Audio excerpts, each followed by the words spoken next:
بسم اللہ الرحمن الرحیم۔ اسلامیات سبجیکٹ کلاس 8۔ آج کی جو ٹاپک ہے اس کا نام ہے حقوق العباد۔ اس ٹاپک میں اسپیشلی ہم یتیم، بیوہ، معذور، مسافر کے حقوق پڑھیں گے، لیکن اس کے شروع کرنے سے پہلے ٹاپک کا نام حقوق العباد، اس کی تشریح جاننا ضروری ہے۔ وضاحت کہ حقوق یہ حق کی جمع ہے اور عباد یہ عبد کی جمع ہے۔ حق کی لفظی معنی کیا ہے؟ ثابت ہونا۔ اور حق کا مفہوم کیا ہے؟ کوئی بھی شرعی اخلاقی ذمہ داری جو کسی اور کے بارے میں ثابت ہو، کوئی بھی شرعی یا اخلاقی ذمہ داری، تو اس کو حق کہا جاتا ہے۔ اب حق دو قسم کے ہیں، ایک حقوق اللہ، دوسرا حقوق العباد۔ حقوق اللہ سے مراد وہ ذمہ داریاں جو اللہ تعالیٰ سے متعلق ہیں، جن کی ادائیگی کے اسلام ہمیں تعلیم دیتا ہے، یہ حقوق اللہ ہو گیا۔ حقوق العباد یعنی بندوں کے حق، یعنی وہ ذمہ داریاں جو بندوں کے ایک دوسرے پر لازم ہوتی ہیں، وہ ذمہ داریاں جو بندوں کی ایک دوسرے کے اوپر لازم ہوتی ہیں، یہ حقوق العباد ہو گیا۔ حقوق اللہ کون سے ہیں؟ اللہ کو ایک ماننا، اس کے ساتھ کسی کو شریک نہ کرنا، اس کا کہا ماننا، اس کا احترام کرنا، اس سے محبت کرنا، اس کے احکام کی تابعداری کرنا، یہ اب اللہ تعالیٰ کے بنیادی حقوق ہیں۔ اور بھی ہو سکتے ہیں، لیکن اس طرح کے جو ہیں وہ سارے اللہ کے، نماز، روزہ اور حج، عبادات، یہ سارے اللہ کے حقوق ہیں۔ اگر اب اللہ چاہے تو اپنے حقوق معاف بھی کر سکتا ہے، اگر وہ چاہے تو معاف نہ بھی کر سکتا ہے، یہ ہو گیا اللہ تعالیٰ کے حق۔ اور دوسرے حقوق العباد، عباد عبد کی جمع ہے، اور عبد کہتے ہیں بندے کو، یعنی بندوں کے حقوق، بندوں کے حوالے سے آپ کے اوپر جو ذمہ داری ہیں۔ پھر حقوق العباد بہت ساری کیٹیگریز ہیں۔ ماں باپ کے حقوق، اساتذہ کے حقوق، رشتہ داروں کے حقوق، پڑوسیوں کے حقوق، نان مسلم کے حقوق وغیرہ، یہ بہت سارے حقوق ہو سکتے ہیں۔ اب ہم جو پڑھیں گے وہ سب سے پہلے ہم ادھر پڑھتے ہیں یتیم کے حقوق۔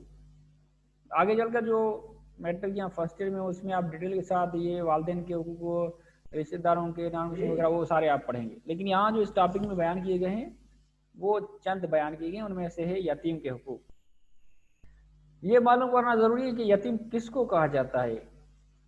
ویسے آپ اور ہم تو سمجھتے ہیں جس کی ماں یا جس کے والدین، لیکن اصل میں یتیم اس کو کہا جائے جس کا باپ فوت ہو جائے، والد فوت ہو جائے، کیونکہ اولاد کی جو ذمہ داری ہوتی ہے وہ زیادہ باپ پر ہوتی ہے، اور جب تک اس کو ماں نے جنا، اس سے جننے سے پہلے ماں کے اوپر ان کی مشقت اٹھانے اور وہ ذمہ داری ماں پر ہوتی ہے، لیکن اب ماں نے اس کو پیدا کیا، جنا، تو اب جو باپ کے اوپر ذمہ داریاں بڑھ گئی، اس کا اخراجات اور ان کی جو تربیت، تعلیم وغیرہ ہے، یہ سارے اب اس کو باپ کو فیس کرنے۔ لیکن اب جس کا باپ فوت ہو گیا تو وہ یتیم کہلاتا ہے۔ اب ان کے حق کیا ہیں آپ اور ہمارے اوپر؟ ایک بار پھر کہتا ہوں، یتیم جس کا والد فوت ہو جائے اس کو یتیم کہا جاتا ہے۔ یتیم کے حق کیا ہیں ہمارے اوپر؟ یتیم کی پرورش کرنا، یتیم سے پیار و شفقت سے پیش آنا، حسن سلوک سے پیش آنا، ان کے تعلیم کا خیال کرنا، تربیت کا خیال کرنا، رہائش کا خیال کرنا، ان کی ضروریات کا خیال کرنا، اور یہ سارے اس قسم کے جو ہیں نا، وہ اس میں ہم پڑھیں گے، یہ سارے یتیم کے حقوق ہیں۔ اور یتیم کے مال کی حفاظت بھی کرنا، ایسا نہ ہو کہ اب ان کے باپ مر گیا تو اب ان کے مال کو ضبط کر لینا، اس کو خود کھانا اور اس کا خیال نہ کرنا، اس سے چھین لینا، کیونکہ آپ سمجھتے کہ بس بچہ ہے، اس کو کیا پتہ جائے گا، اس کا سارا مال ہم کھا جاتے ہیں۔ تو یہ جو ساری باتیں نا، یہ یتیم کے حقوق کے بارے میں، کہ ان کا مال کی حفاظت کرو، ان کی پرورش کا، تعلیم کا بندوبست کرو، اور ان کے اخراجات وغیرہ کا خیال کرو۔ جب وہ بڑا ہو جائے تو پھر آپ ان کا پورا مال، پورا حساب کر کے اس کو واپس دینا۔ اگر اس کا مال بڑا ہو، یعنی اس کے مال میں تجارت ترقی ہوئی ہو، تو وہ